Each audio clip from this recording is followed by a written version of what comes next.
One of the biggest joys of anime fans is recommending anime to other people. After all, the only thing anime fans enjoy more than watching anime is talking about anime, as evidenced by this channel.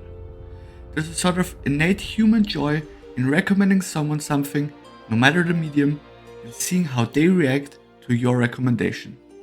But recommending something to someone is a sort of art form in itself. While there are shows and movies that appeal to almost everyone, these are few and far between. Most of the time, you have to know your audience before you start recommending stuff willy-nilly. That's why, whenever someone asks me about what anime they should watch, if it isn't a person I know very well, I start by inquiring them about genres they like and dislike, what kind of stories they enjoy, and so on and so forth. There exist anime that have a wide appeal, shows that I would even recommend to family members which don't have an interest in the medium at all. But there's a flip side to that. There exists some anime that you don't really want to recommend to anyone, no matter how much you like it. While I would say I have a pretty normal taste in anime, amongst my top rated shows, there's one that stands out among the others. One that I don't think I would ever recommend to anyone. And that is the Monogatari series. With the most recent installment, Off-Season, the show has made its way into the spotlight once again, with many people starting the series for the first time or getting back into the series after a prolonged time away from it. And considering that, I thought it'd be a great time to make a video covering the show. But why do I not want to recommend it? I do think it's a great show, after all. Well, there are two reasons. The first one is a rather minor one, but it's still definitely relevant.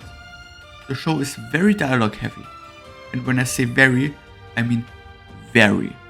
While there are some action scenes sprinkled in there for fun, with the Kizu Monogatari movies being a prime example, those are the exception, not the rule.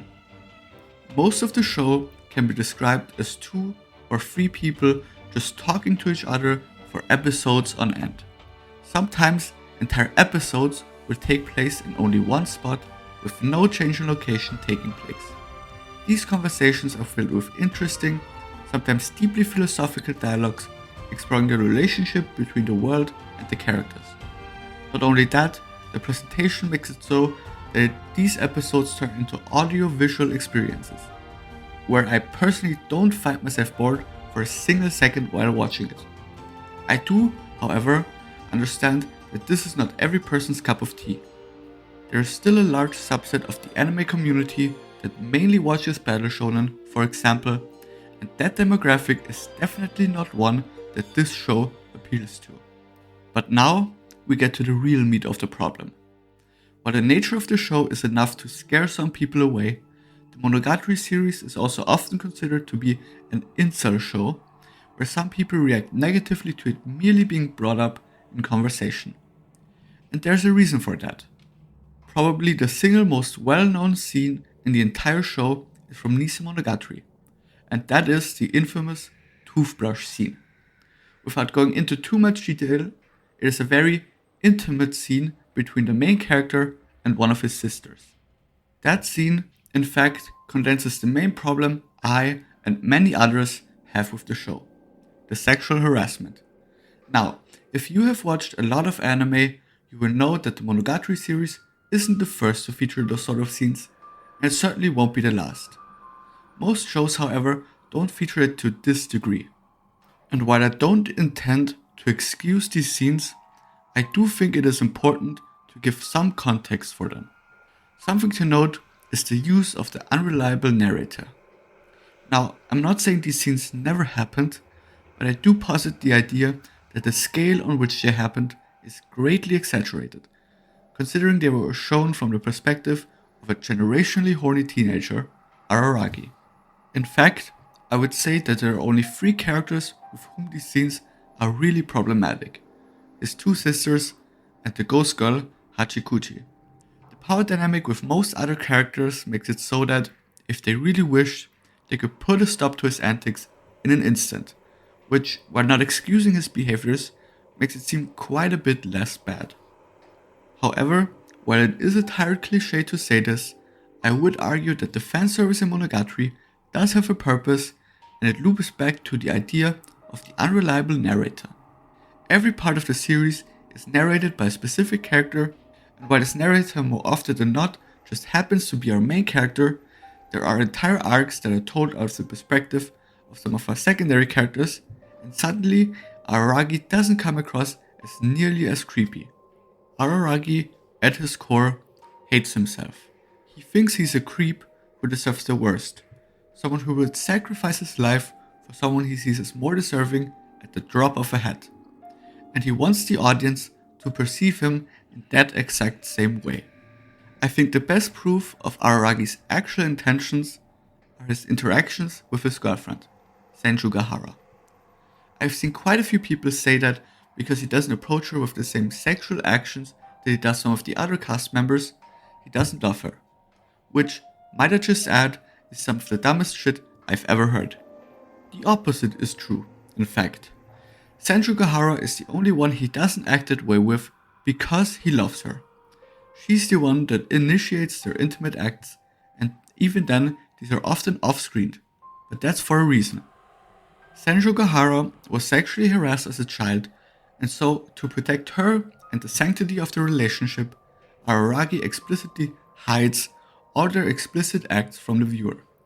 And obviously, sexually harassing her is a no-go too, after what happened to her. However, while I do think there's merit to all these scenes being featured in the anime, with them serving a function to the narrative, it is totally 100% understandable to dislike these scenes. And while I ask people to judge the show based on its merits, not on its flaws, I understand these types of scenes prevent a lot of people from getting into the show. This is also why, unless I know a person is 100% okay with having to see scenes like these, I would never recommend the Monogatari series to them. Now, before I start gushing about this show, there's another small thing I want to address. You see, while I was researching, one other show's name kept popping up over and over and over again. Whenever people had asked about the Monogatari series, one other show's name keeps popping up. That show's name, Bunny Girl Senpai. But while I do see where this comparison comes from, I can't say I agree with it. Bunny Girl Senpai was a hit show that aired in 2018, and on the surface they seem to be very similar shows. Both are about a teenager who helps girls with the supernatural problems they are facing.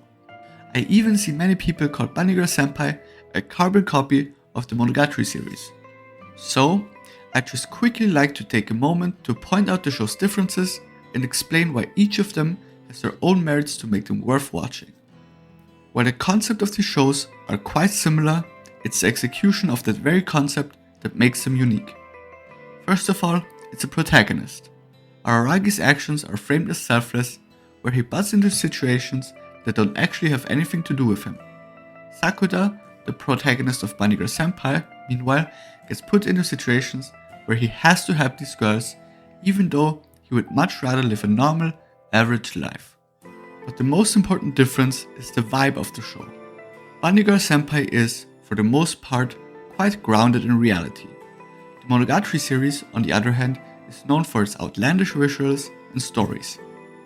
And nowhere is this difference more obvious than in the way both shows treat the supernatural symptoms plaguing their characters. In Bunny Girl Senpai, these symptoms are caused by external, supernatural diseases, and while these diseases are obviously not real, the way the cause of the symptoms, the adolescent syndrome, is treated makes it feel much more grounded in reality.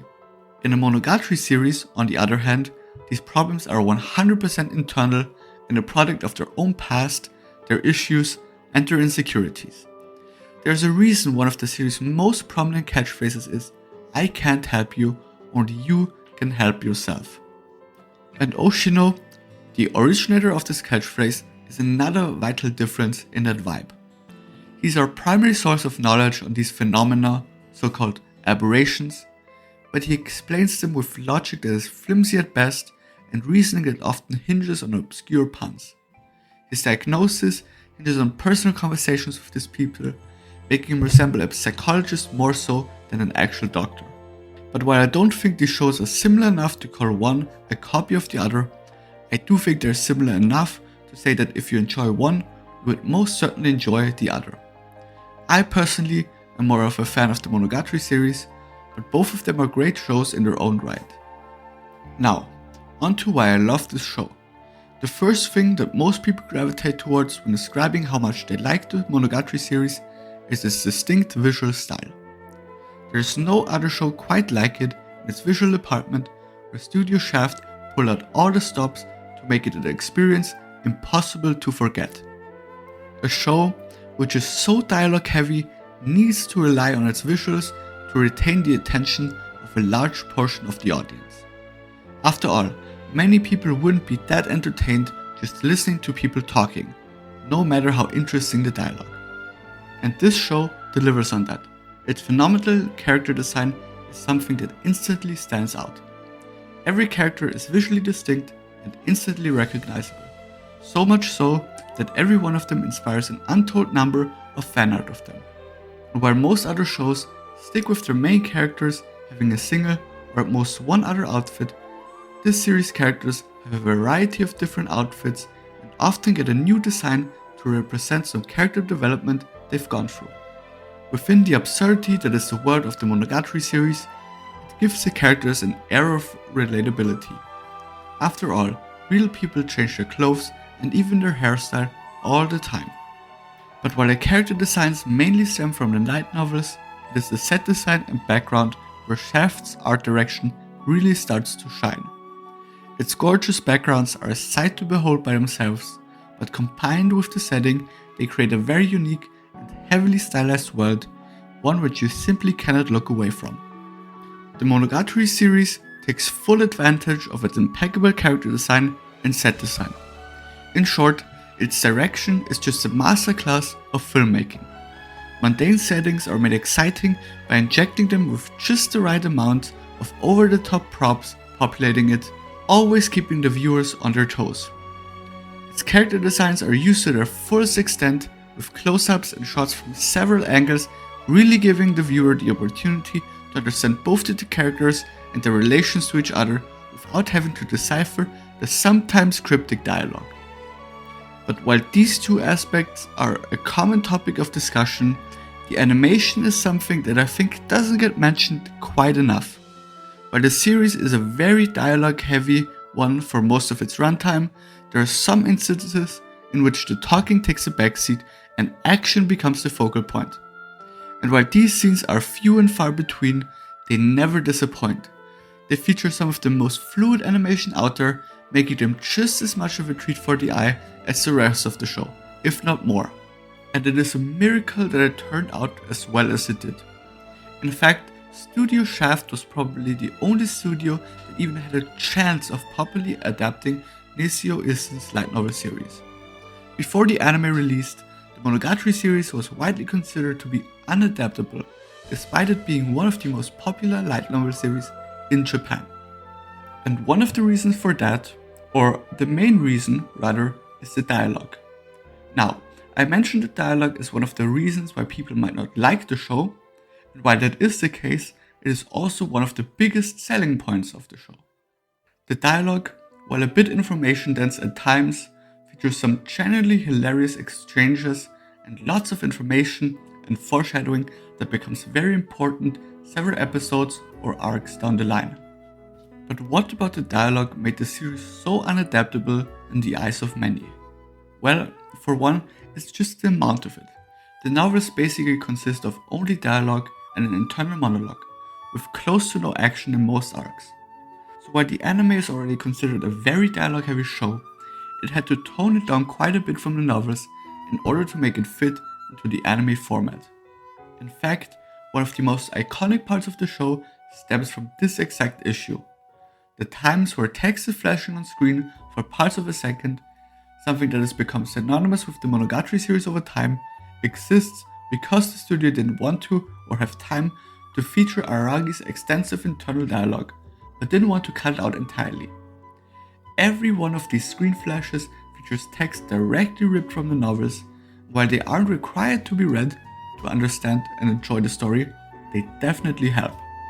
But it's not just the volume of dialogue that stood in the way of an adaptation. The English side of things had one more problem: how to actually translate it.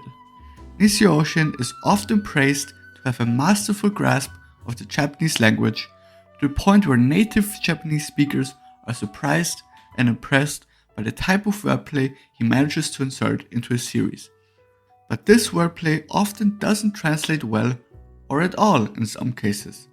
So while the translation we got is very good, even explaining some things that can't be translated, it can't be denied that some of the charm of the series is lost in translation. But even if that is the case, the wit and charm behind the dialogue can't be denied. And last but certainly not least is the content itself, meaning the characters and the story. The Monogatari series, for the most part, doesn't actually have an overarching story. There is some sort of larger plot that gets introduced during the latter half of the second season, but for the most part, it's just small stories whose only connection to each other are the shared characters. That exact thing, however, proves to be one of the show's biggest assets. The fact that there is no larger plot which needs to be advanced means there can be a larger focus on the characters and the development of their interpersonal relationships. In fact, I'd even go so far as to call the Monogatari series a character drama at its core. The apparitions, the issues he's gotta deal with, all stem from their own emotional problems, and solving their supernatural problems first and foremost revolve around dealing with their very human, personal issues.